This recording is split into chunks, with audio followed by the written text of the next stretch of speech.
हमारे बच्चे को सलाम डाला आती है हमारे बच्चों पे। बॉडी कब मिली है आपको? कब बॉडी आपके पास आई? अभी लेके गए, अभी गए कहाँ लेके कोर्ट में, अभी हमें कुछ पता नहीं है, लेकिन पुलिस ने सख्त कार्रवाई की जाए कि किसी को ऐसे मारते नहीं है। हमारे बच्चों का घर उजड़ गया, दोनों लड़कियां अनाथ हो गई, मेरी बहू छोटी सी उम्र में विधवा हो गई। उन्होंने इतनी बुरी तरीके से रात होते ही मजमा लगता है, रोज का नियम है, कोई पुलिस उनके ऊपर कार्रवाई नहीं करती। छोटे छोटे बच्चे बिगड़ गए सारे घरों घर में बिक रही है दारू शराब ये सब मैग वगैरह सब किया जाता है। आप सोच सकते हैं कि बिना किसी हथियार के, केवल हाथ के कड़े से इतनी बुरी तरह से हत्या कर दी गई है। इंसाफ मिलना चाहिए बेटा, मेरा बेटा छोटे छोटे बच्चे छोड़ के चला गया है, मेरी छोटी सी बहू की जिंदगी खराब हो गई, छोटी छोटी दो बेटियां, किराए का घर है, जो नौजवान बच्चे कोरिया में काम करते हैं, हम कहाँ से पूरा करेंगे? हम हमारा आदमी में ये लोग कहते हैं कि हम अपने बच्चे को छुड़ा लेंगे, तुम हमारा क्या कर लोगे? कुछ नहीं, हमारे तो रुपए बहुत रुपए, हमारी तो कोठी है। नमस्कार, मेरा नाम है किंजल चौहान और आप देख रहे हैं वीएस न्यूज 48 दिल्ली। कल ही हमने आपको एक खबर दिखाई थी जहां पर एक युवक की हत्या कर दी गई थी और हत्या का कारण केवल इतना था कि उसने दूसरे की गांजे की बीड़ी छीनकर पी ली थी, जिसकी वजह से दूसरे लोगों ने उस पर कई बुरी तरह से वार किए और हाथ के कड़े से मार मारकर उसकी हत्या कर दी गई। उसे हॉस्पिटल में भर्ती कराया था, जिसके बाद डॉक्टर्स ने उसे मृत घोषित कर दिया। इस वक्त आप मेरे पीछे देख सकते हैं कि पूरे परिवार वाले और आसपास के लोगों की भीड़ जमा है, क्योंकि आज यहाँ पर जो है पोस्टमार्टम के बाद बॉडी आई है। परिवार वालों से बात करेंगे और जानेंगे कि क्या बॉडी आने के बाद तक पुलिस वालों ने अब तक क्या कार्रवाई की है और परिवार को इंसाफ की गुहार पर जो परिवार लगा रहा है वो इंसाफ इन्हें मिल पा रहा है या नहीं। पुलिस अब तक कार्रवाई कहां तक पहुंचा पा रही है? हमारे साथ बहुत बुरा हो गया, हमारे बच्चे को सलाम मार डाला। पुलिस वालों ने अब तक आपकी मदद करी है? पुलिस में कंप्लेंट करवाई थी हमने, उनको अरेस्ट किया पुलिस ने, उसके बाद अभी तक कुछ हो नहीं है। और लड़के को तो अभी हमारे को ले गए, हमें इंसाफ दिलाइए। वो लोगों की धमकियाँ आती है हमारे बच्चों पे, हम पे। बॉडी कब मिली है आपको? कब बॉडी आपके पास आई? अभी लेके गए, अभी गई है। पोस्टमार्टम रिपोर्ट में क्या साबित हुआ है, क्या बताया गया? तक नहीं देखा, न दिया न देखा, हमने अभी नहीं देखा। पुलिस वालों से आपने बोला कि आपको इंसाफ चाहिए, तो इस पर पुलिस क्या कह रही है? आरोपियों को अब तक क्यों नहीं पकड़ा है? आरोपियों को कल ही पकड़ा था और बिठा रखा है अंदर, वो कहाँ ले गए कोर्ट में अभी हमें कुछ पता नहीं है, लेकिन पुलिस ने वैसे पकड़ा, उनको बंद करा है, बिठाया है। लेकिन हम ये चाहते हैं कि उन पर सख्त से सख्त कार्रवाई की जाए कि किसी को ऐसे मारते नहीं है। हमारे बच्चों का घर उजड़ गया, दोनों लड़कियां अनाथ हो गई, मेरी बहू छोटी सी उम्र में विधवा हो गई। उन्होंने इतनी बुरी तरीके से, कोई बात नहीं थी, कोई दुश्मनी नहीं थी, एक सिगरेट के लिए मार डाला। क्या उम्र थी आपके बेटे की? 33 साल की उम्र थी, 33 साल का था। गांजे की बीड़ी के पीछे विवाद हुआ था, आपने अपने बेटे को कभी नहीं रोका कि इस तरह से गांजे और शराब वगैरह का सेवन ना करें? मैं बहुत रोकते थे, वो कोई ऐसे जाता भी नहीं था, इतना भी नहीं वो करता था, तो अचानक कैसे आके खड़ा हो गया।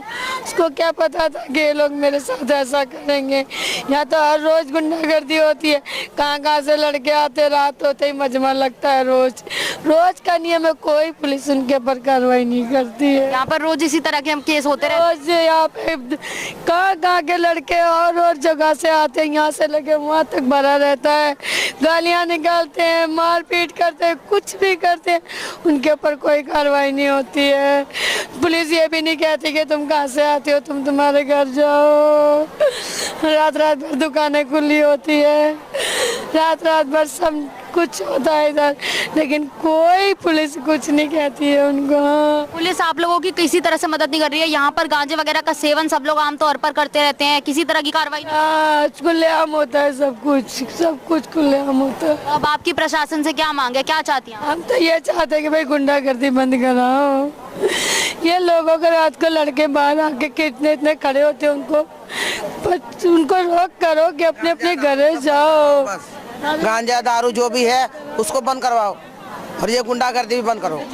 छोटे छोटे नशे करने लग जाते, छोटे छोटे बच्चे बिगड़ गए सारे। घरों घर में बिक रही है दारू शराब, ये सब वगैरह सब वो कर रहे, सब घर सारे परेशान बच्चे, घर बिक रहे हैं सारे। तो जैसा कि आपने जाना, कल भी हमने आपको बताया था कि यहाँ पर छोटी उम्र के बच्चे भी इस तरह की चीज़ों का सेवन करते हैं।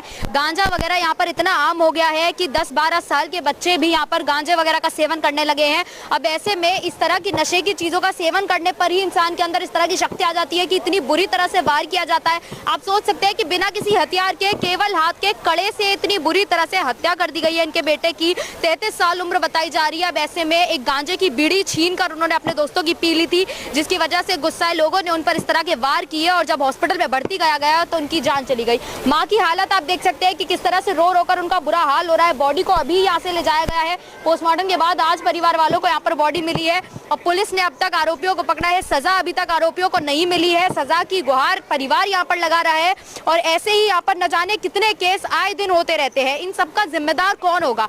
यहाँ के लोग बता रहे हैं कि खुलेआम यहाँ पर गांजा वगैरह बिकता रहता है, जिसकी वजह से रात में सड़कों पर भीड़ लगी रहती है, लोग निकलना मुश्किल हो जाता है। जब ऐसी हालत आपके सामने आती है कि रोड पर कई लोगों की भीड़ जमा रहती है जो कि नशे में रहते हैं, गांजे की हालत में लोग दिखते रहते हैं, तो इसके पीछे का जिम्मेदार कौन है? पास में ही कुछ कदम की दूरी पर ही यहाँ से थाना है। अगर रात भर पुलिस इस तरह से नहीं देखेगी कि खुले में स्मैक बिक रहा है तो ये किसकी जिम्मेदारी मानी जाएगी? आपका इस पर क्या कहना है, कमेंट में जरूर बताइएगा।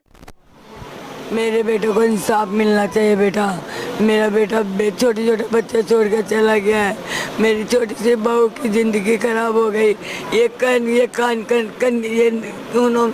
किन्नी ने मेरे बेटे को हाथ नहीं पकड़ता तो मेरा बेटा नहीं मरता। दरिंदे ने हाथ पकड़ा और मेरे बेटे को बेरहम से मारा। किसने मारा? ये कन्या ने। ये अभी भी बाहर है? नहीं, अंदर है, जेल के अंदर है। पुलिस ने पकड़ा है तो अब इंसाफ के लिए पुलिस आपकी मदद कर रही है? मदद करे मेरी पुलिस वाले। मेरी हाथ जोड़ के गुंजाइश है, इन दरिंदों को कड़ी सजा दे। कभी किसी को मारते हुए भी उनको डर लगे कि कैसे मारे। मेरा छोटी सी बहू है, छोटी छोटी 2 बेटियां हैं, किराए का घर है, जो नौजवान बच्चे हम कोठियों में काम करते हैं, हम कहाँ से पूरा करेंगे? अभी तो हमारा आदमी मरा, अभी हमारा कर्जा नहीं उतरा, एक बेटा की डेथ हो गई, मैं पैसे कहाँ से लाऊंगी? क्या काम करते थे आपके बेटे? मजदूरी का काम, और हम काम करने जाते हैं कोठियों में, बर्तन मांजते हैं। हम लोग कहाँ से पैसे भरेंगे? ब्याज से उठा के, हर काम ब्याज से उठा के करना होता है। हमारी कोई इतनी गुंजाइश भी नहीं है। इसकी तो कोठी है, मिल बनी हुई है इनके पास। हम तो बेगरीब लोग हैं। मेरी तो छोटी छोटी बेटियां हैं, बहुत दुखी हम। आप क्या चाहते हैं कि क्या सजा मिले आपके बेटे के आरोपियों को? हाँ, सजा मिले बस। मैं इनको उम्र कैद मिले, मैं तो कहूँ इनको उम्र कैद मिले। वो भी पछता है कि कोई भी करते हुए भी डरे आइंदाबाद कैसे किसी के साथ। ये लोग ऐसे बोलते हैं हमारे बेटे छूट जाएंगे, 3 महीने में मैं जमानती करवा के बाहर निकाल दूंगा। ये लोग ऐसा कह रहे हैं कि बाहर छूटेंगे? यहाँ ये लोग कहते हैं कि हम तो अपने बच्चे को छुड़ा लेंगे। तुम हमारा क्या कर लोगे? कुछ नहीं। हमारे तो रुपए, बहुत रुपए हैं, हमारी तो कोठी है, तुम हमारा कुछ भी नहीं कर सकोगे।